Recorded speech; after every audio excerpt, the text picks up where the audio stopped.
Morning, January 31, nandito si Fluffy sa bundok. Masanay si Fluffy. Tinitraining ko na siya dito sa bundok para masanay siya. Fluffy!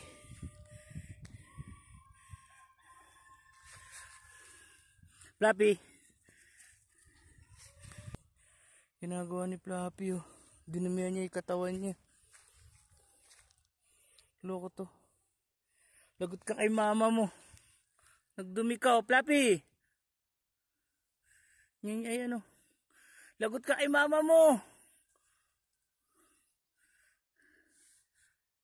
Fluffy. Fluffy.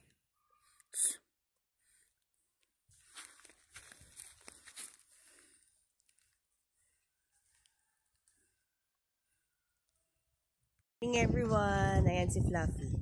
Binibisit nga yung the 3 black dogs.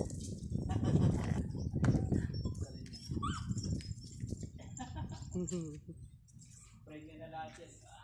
Pray ka na lahat yan.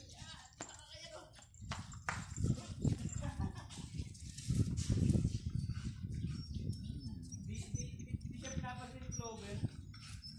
Pinapansin ni Clover si